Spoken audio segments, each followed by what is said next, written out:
Assalamualaikum, Bismillahirrahmanirrahim.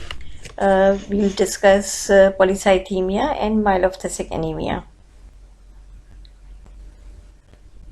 Now, what is polycythemia?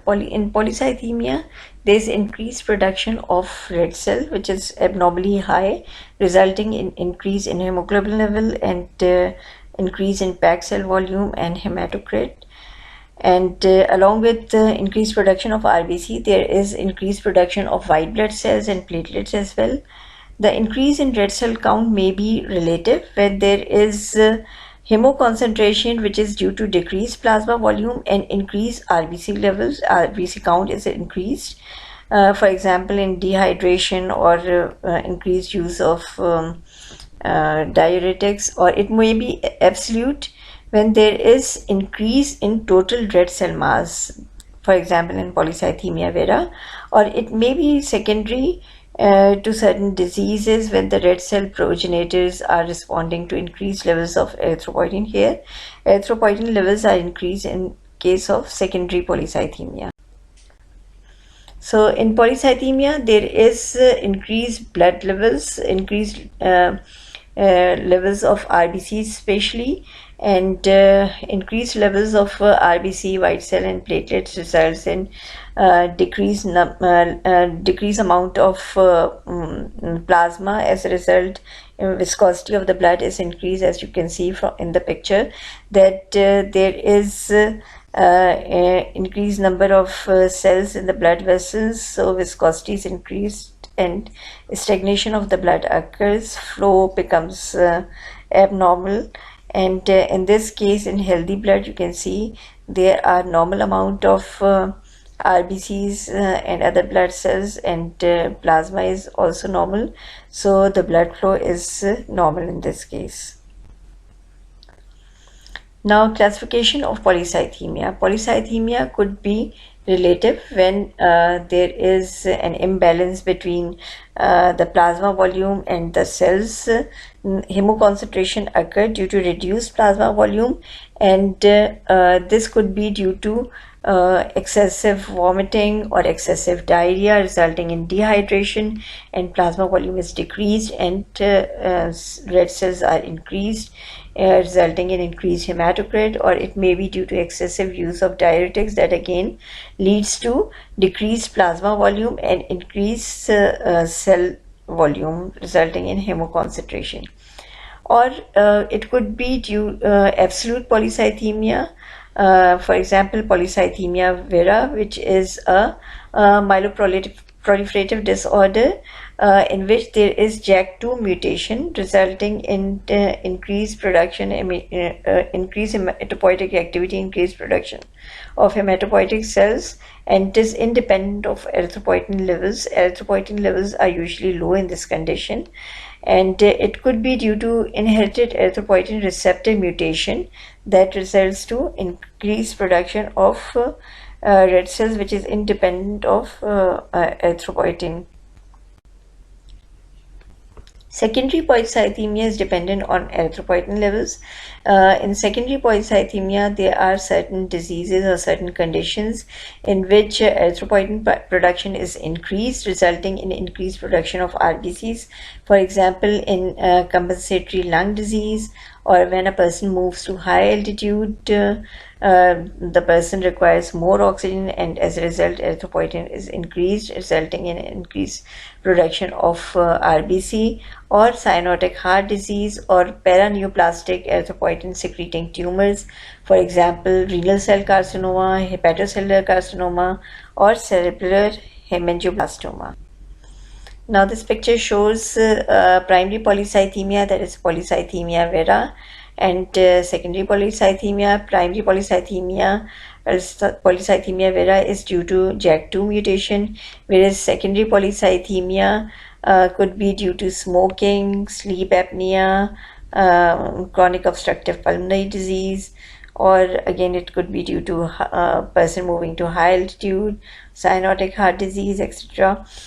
And the symptoms are usually in polycythemia patient usually suffers from headaches and shortness of breath, or enlarged abdomen due to splenomegaly.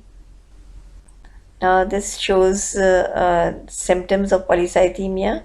In polycythemia vera, bone marrow overproduction of red cells, white cells, and platelets occur, and patient usually due to increased RBC, patient has a red face, and sometimes it is cyanotic phase because the deoxygenated blood in the peripheral in the peripheral vessels, and the patient may suffer from bleeding, mucosal bleeding occur. For example, nosebleed occur in this patient, and increased viscosity of the blood occurs. Stagnation of the blood occur. There is increased chances of thrombosis, clot formation, thrombus formation, deep venous thrombosis occurs.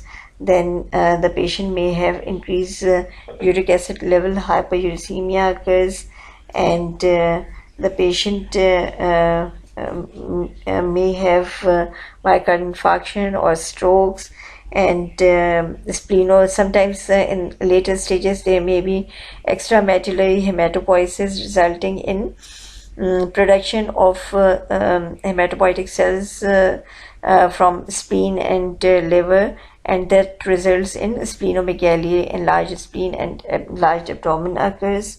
And in severe cases, polycythemia vera may be converted into acute myeloid leukemia, which is a complication of polycythemia vera if it is not treated. Treatment is that phlebotomy of the patient is done at frequent intervals, where a certain amount of blood is withdrawn so that the viscosity of the blood decreases and blood flow gets normal, and the blood cells also reduces and gets normal after phlebotomy.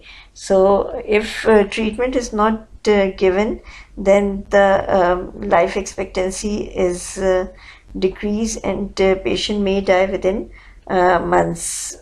And myelofibrosis also occurs in the case of polycythemia vera. So phlebotomy is done, and lab findings of polycythemia, usually there is increased number of RBC count is increased, and hemoglobin level is increased. Normally if it usually occurs in males, myeloproliferative disorder usually occurs in males, usually in the middle age, and hemoglobin usually, if it is 13 to 15, normal levels 13 to 15 grams per deciliter. In the case of polycythemia, it could be more than that. It could be up to 20 to 28 gram per deciliter. White cell count, which is normally 4 to 11,000, here in this case in polycythemia it could be up to 50,000. Platelet count, which is 150,000 to 350,000 normally in polycythemia. It could be up to 5 lakhs or more than that. So all the cell lines are increased, all the cell hematopoietic cell levels are increased in the case of this myeloproliferative disorder, and should be treated by frequent phlebotomy.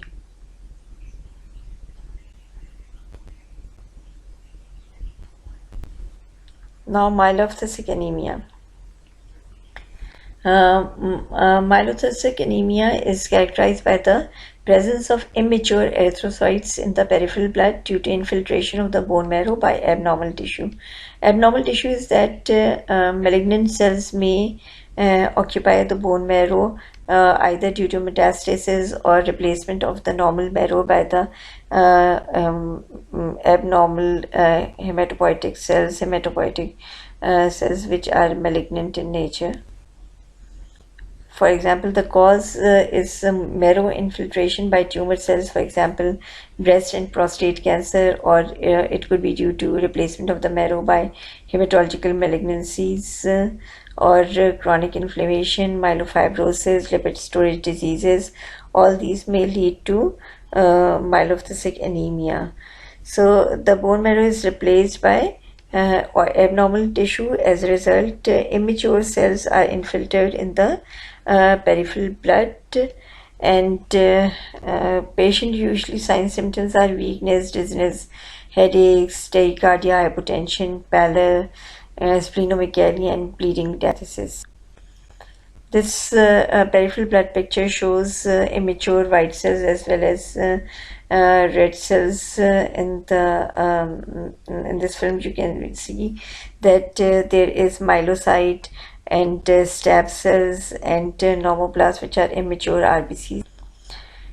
Abnormal release of nucleated erythroid precursors, immature granulocytic formation that is called leukoerythroblastic picture into the peripheral smears, and appearance of teardrop-shaped red cells are also seen here in this case.